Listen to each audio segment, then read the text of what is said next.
22 ta' Ġunju, Madonna ta' Pinu. Illum f'Għawdex, fil-Bażilika tal-Madonna ta' Pinu, issir it-tifkira ta' meta l-Verġni Imbierka kellmet lit-twajba Carmena Grima fl-1883. Is-Santwarju tal-Madonna ta' Pinu jinsab fil-punent ta' Għawdex, ftit qabel ma tidħol fir-raħal tal-Arb. F'dan il-post sa minn qabel l-1545 kien hemm kappella li ġiet profanata fl-1575. Iżda wara 1615 Pinu Gauci għen biex terġa' tiġi imsewwija u fl-1619 irregola it-titular li hemm illum, jiġifieri il-Madonna imtella s-sema, xogħol tal-pittur Amadeo Perugino. Minn dan il-benefettur ġej l-isem ta' Pinu. Fl-1663 il-kappella reġgħet ġiet ipprofanata għal ftit ta' żmien, iżda reġgħet ġiet għan-normal permezz tal-għajnuna tal-benefatturi u minn dak iż-żmien baqgħet teżisti bħala kappella komuni sakemm fit-22 ta' Ġunju tas-sena 1883 Carmena Grima semmet leħen ġej mill-kwadru li qalilha għid 3 Ave Marijiet fġieħ it-3 ijiem li ġismi dan fil-qabar. Wara li seħħ fejqan mirakulus ta' mara wara talb lill-Madonna taħt dan it-titlu, kulħadd sar jaf li Carmena Grima kellmita il-Madonna u hekk bdew il-pellegrinaġġi. Għall-ewwel l-awtoritajiet tal-Knisja imxew bi prudenza kbira u l-ewwel ġebla tas-santwarju preżenti ġiet imbierka fit-30 ta' Mejju tas-sena 1920. Ġiet ikkonsagrata fit-13 ta' Diċembru tas-sena 1931 u l-kwadru tagħha ġie inkurunat fit-19 ta' Ġunju tas-sena 1935. Fis-26 ta' Mejju 1990 il-Papa San Giovanni Paolo II żejjen ix-xbija tal-Madonna b'kuruna ta' stilel. Il-Papa Benedittu XVI waqt il-Qudiesa ta' fuq il-Fosos tal-Florjana nhar it-18 ta' April tas-sena 2010 irregala lill-Madonna ta' Pinu il-warda tad-deheb.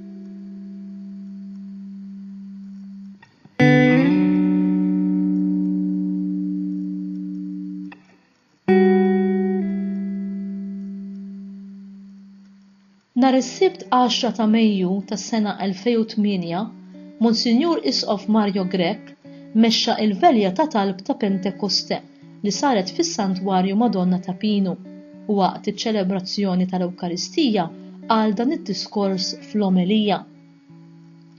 Il-lejla qegħdin f'dan is-Santwarju ta' Pinu.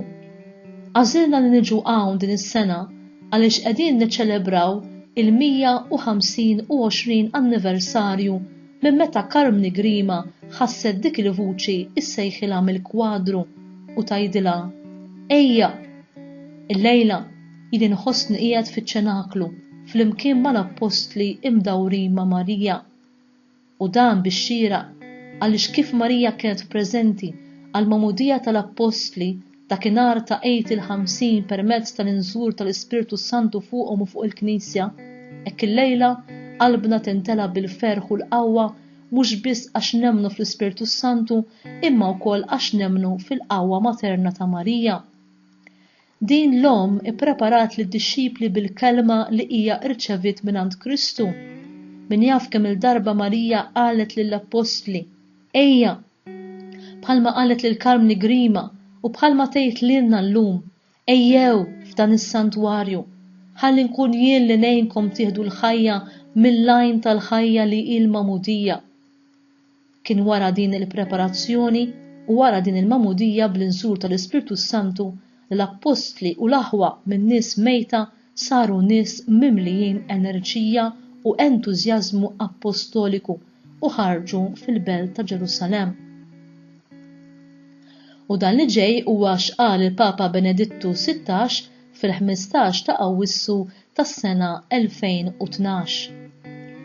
Is-solennità ta' Marija imtella is-sema hija stedina biex infaħru l-Alla u biex nitfgħu ħarsitna fuq il-kobor tal-Om tagħna għaliex insiru nafu min hu Alla mill-uċuħ ta' dawk li huma tiegħu.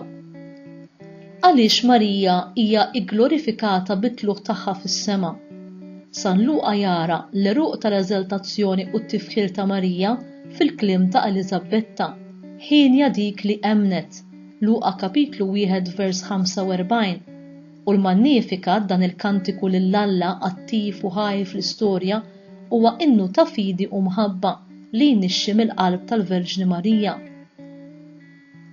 Imbagħad nhar l-4 ta' Ġunju tas-sena 2016, l-Arċisqof Charles Scicluna fl-omelija tiegħu f'Qudiesa Pontifikali fl-okkażjoni tat-tifkira tas-sejħa tal-Madonna lil Karm Nigrima fis-Santwarju tal-Madonna ta' Pinu Għawdex qal hekk: Il-Madonna ta' Pinu nislet kelma, il-leħen ħelu tagħha stedina biex nersqu lejha.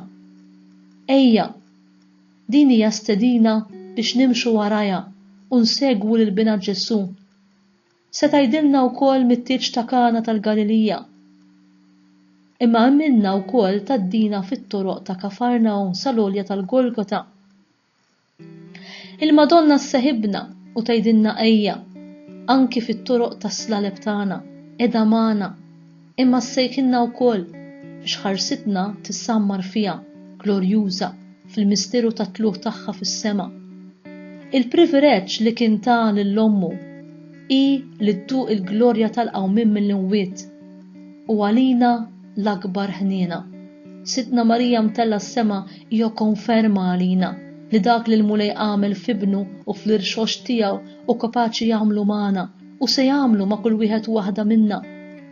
Beda minn ommu biex aħna nindunaw li din hija opra tal-ħniena, opra ta' mħabba u li aħna wkoll se jkollna sehem minn din il-glorja bil-ħniena tiegħu tinfresh f'kull żmien.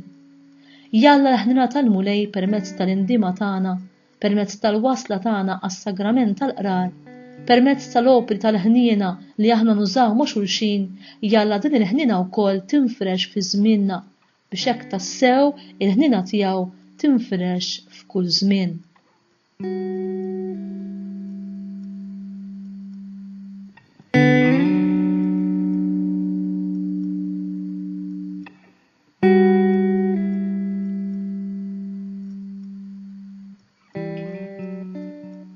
Talba lill-Madonna ta' Pinu.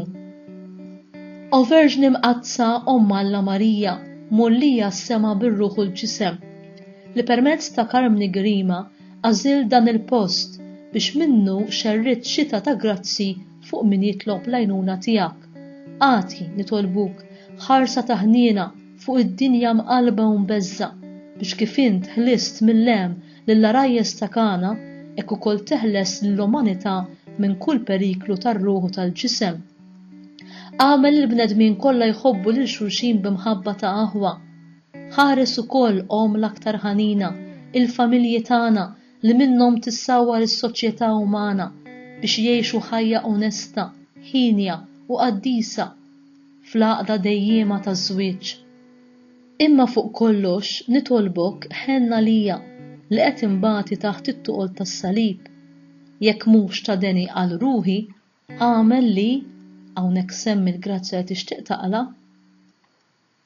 Iżda jekk hija rrieda tal-mulej li jien ma naqlax il-grazzja li qed nitolbok, għatini l-qawwa li nerfa' din id-dbatija u naqqada mas-salib ta' ibnek Ġesu.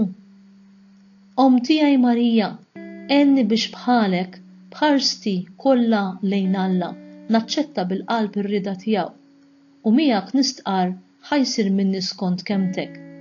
O Madonna ta' Pinu, żommni taħt il-ħarsa materna tiegħek biex niżgura ruħi li s-sabar ta' din il-ħajja iwassalni għall-lena tal-ħajja ta' dejjem fis-sema pajjiżna.